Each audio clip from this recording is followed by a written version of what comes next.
জাবি অ্যালোন্স কি রিয়াল মাদ্রিদকে ডুবাবে?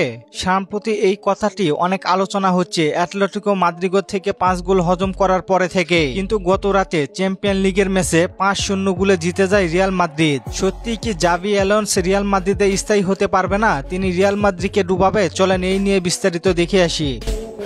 লা লিগাতে গত 6 ম্যাচে আনবিটেন থাকার পরে অ্যাটলেটিকো মাদ্রিদ থেকে 5টি গোল হজম করেছে রিয়াল মাদ্রিদ। এতে করে নড়ে চড়ে বসেছে ফুটবল পাড়া। যে কোচকে নিয়ে রিয়াল মাদ্রিদ এবং রিয়াল মাদ্রিদের সমর্থকেরা স্বপ্ন দেখাতে শুরু করেছিল, তিনি কিনা এবার রিয়াল মাদ্রিদকে ডুবিয়ে দিবেন। চলেন দেখে আসি পরিসংখ্যান কি বলে। তিনি কি রিয়াল মাদ্রিদে স্থায়ী হতে পারবেন নাকি পারবেন না?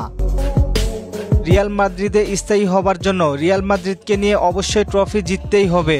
ইউরোপে ডমিনেট দেখাতে হবে, কারণ রিয়াল মাদ্রিদ আজে বাজে কোনো ক্লাব নয়। রিয়াল মাদ্রিদ সর্বকালের সেরা ক্লাব। রিয়াল মাদ্রিদকে পুরো সিজনে ট্রফিলেস মানায় না। রিয়াল মাদ্রিদে থেকে আপনি যদি সিজন শেষে কয়েকটি ট্রফি উপহার দিতে না পারেন, তাহলে আপনি কখনোই রিয়াল মাদ্রিদে স্থায়ী হতে পারবেন না। তাহলে কি জাবি অ্যালোন্সও পারবেন না?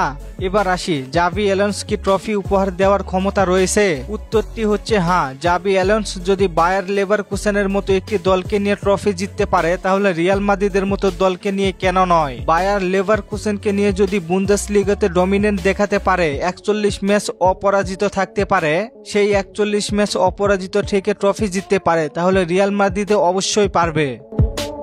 শুধু তাকে সময় দিতে হবে। জাবি অ্যালোন্স রিয়াল মাদ্রিদকে নিয়ে এখনোই নতুন সিজন শুরু করলেন, এবং নতুন সিজন শুরু করার পরে তিনি ভালো ডমিনেন্টও দেখিয়েছেন। টানা 7 ম্যাচ অপরাজিত থাকার পরে একটি ম্যাচ তিনি হেরেছেন।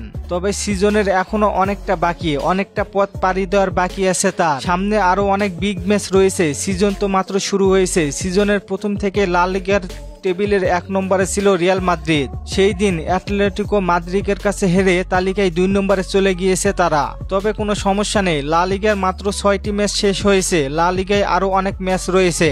এল ক্লাসিকো ঘরের মাঠে রয়েছে অ্যাটলেটিকো মাদ্রিদের সাথে। সেই ম্যাচগুলোতে কামব্যাক দিতে পারলে লা লিগায় জিততে পারবে রিয়াল মাদ্রিদ। তবে গত সিজনের থেকে এই সিজন বেশ ভালো অবস্থানে আছে রিয়াল মাদ্রিদ। জাবি অ্যালোন্স ডিফেন্স নিয়ে অনেক কাজ করেছেন। ডিফেন্সে অ্যাডার মিলিতাও ও ডিওন হুইনেসের জুটিটা অনেক ভালো কাজ করেছে, কিন্তু বর্তমানে অ্যাডার মিলিতাও ইনজুরিতে আছেন। খুব তাড়াতাড়ি ফিরবেন তিনি।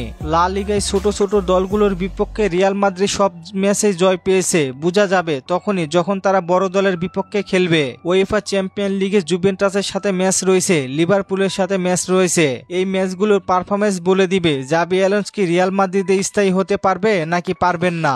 এই সিজনে রিয়াল মাদ্রিদ যদি ট্রফি শূন্য থেকে যায়, তাহলে জাবি অ্যালোন্স রিয়াল মাদ্রিদে থাকা অনেক কষ্টকর হবে। আপনার কি মনে হয়, জাবি অ্যালোন্সের অধীনে রিয়াল মাদ্রিদ কি পুরনো ছন্দে ফিরে ট্রফি জিততে পারবে? জানিয়ে দিন কমেন্ট করে।